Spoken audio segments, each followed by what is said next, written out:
Hello everyone and welcome back to another Doctor Who action figure review. In today's video I'm going to be taking a look at the next in the brand new wave of B&M exclusive Doctor Who action figures, and it's the History of the Daleks set 13 based on the 5 Doctors. Now this is a very unique History of the Daleks set because it doesn't include 2 Daleks, it instead includes 1 Dalek and the Doctor.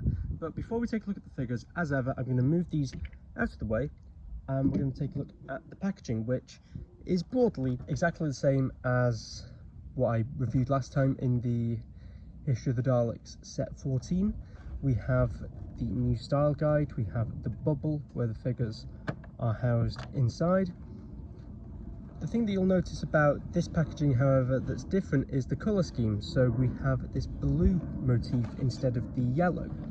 This means that it's a product based on the 5th Doctor era, which is very interesting. And it'll be really nice to see in months and years to come how much, colour there will be in the packaging for the Doctor Who figures, depending on how many Doctors get how many releases.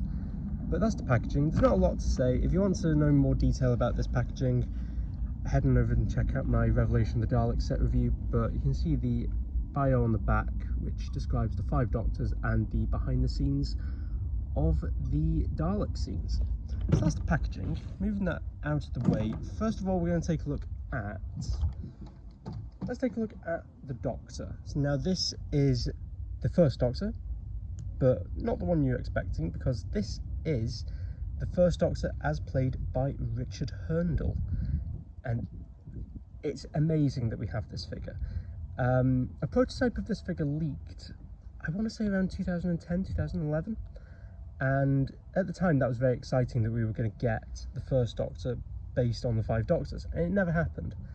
But now, many years later, we finally have this figure, and obviously the main draw of this figure is the head sculpt, and what a likeness. That is just a superb likeness of Richard Hurndall. As you can tell, it's clearly not William Hartnell, it's clearly not David Bradley, but it's a spot-on likeness of Richard Hurndall. You can just see all the details there, all the details in the hair as well. It just looks fantastic. Moving down, the body is the same as the previous William Hartnell figures.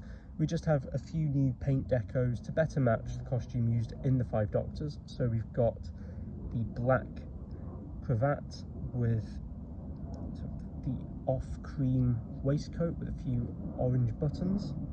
We have the monocle, which I don't know if that was actually in the story. I've got a feeling it wasn't, but they've still painted it there, which looks really nice. We have the coat, which is the same as the William Hartnell figures. We have the fingerless gloves, which is a very nice new addition, which looks fantastic. We have a base grey on the legs, and then a gloss black on the shoes.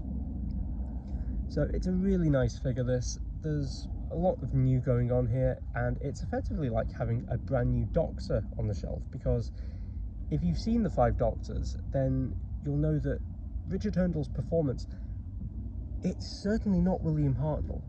So he managed to make the part his own, which is quite impressive. So it's really nice to finally have this figure in the collection. Taking a look at articulation, the figure has what is effectively like a ball joint on the head. It isn't, it's just the fact that the head is quite loose in the pluck, but it does mean that there's a fair amount of motion. We have a swivel at the shoulder, swivel at the bicep, a hinge at the elbow, swivel at the wrist, which is a bit stiff. Got articulation at the waist, hips, thighs, and the knees. So it's your basic action figure articulation.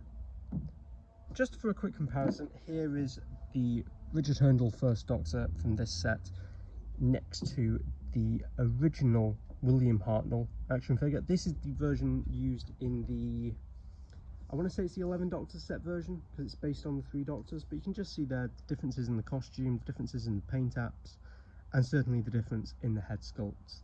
They're completely different, and they're both fantastic. So that's the Doctor. Moving on, we have one of my favourite figures from this brand new wave, which is the Death Zone Dalek. Now, on face value, you might be thinking, well, it's a Dalek. What's so new about it? But there's actually an awful lot of new going on with this figure. So I'll start off with the main point. It uses the same base mould as the new Necros Daleks. You can tell this because it has this slightly raised area on the neck bin, which just gives the Dalek a bit of elevation, just makes him look a bit taller, which is really nice to see. We have brand new dome lights, which are fantastic. These are a lot bigger than any other Dalek dome lights that we've had, and they look fantastic.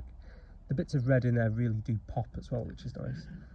We've got the eye stalk, which I don't think is a new sculpt, but it is painted a lot differently, so it looks different. And then we have the gun stick, which I think is a new sculpt, and it has that little dot of red paint in there, which looks fantastic. One thing that's really nice to note about this Dalek is that the bits of red really do just accentuate the figure and make it pop on the shelf. Other differences include the midsection here. We don't have the oval that we see on a lot of other Daleks, so I believe that this Dalek uses certainly this section from one of the Death to the Daleks, though I could be mistaken with that. But as you can see, the detail on this Dalek is just fantastic. Doing this video in the sun as well, you can see just how glossy the black paint is on this figure. Got the plunger there with the little bit of silver in it as well. The actual colour of the Dalek is sort of an off grey. It's in a sort of midpoint between the grey of the Genesis Daleks and the off blue of the Resurrection Daleks. So it's a really nice colour, it's really striking. Unfortunately I don't have any Daleks to compare this to at the moment, but it's a really striking figure to have on the shelf. Looking at articulation, it's all the standard Dalek articulation. We've got the swivel at the head, the eye stalk moves up and down. It is very soft plastic on my one. I'm not sure whether that's a problem on all of them or just mine. As you can see, it's very soft plastic, so be a bit cautious about that. There is articulation on the plunger, on the gun, and the 3 wheels on the bottom.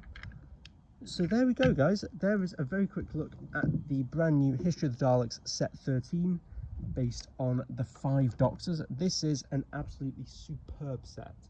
It gives us 2 figures that we've wanted for a long time, and it's just a fantastic set. There's a lot of new going on here, and if you can find one in your local B&M stores, head on out and pick one up.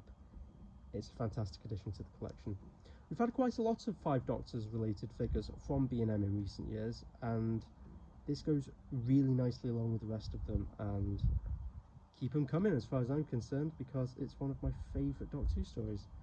So there we go, guys. There's my review of the 5 Doctors set. Let me know what you think of it down below in the comments, and if you're going to pick one up, also let me know. So thank you very much for watching, and I will see you next time for a review of the final set in this wave, which is the 6th Doctor and TARDIS, based on The Ultimate Adventure. So I'll see you for that very soon. Thanks for watching, guys, and I'll see you next time. Goodbye.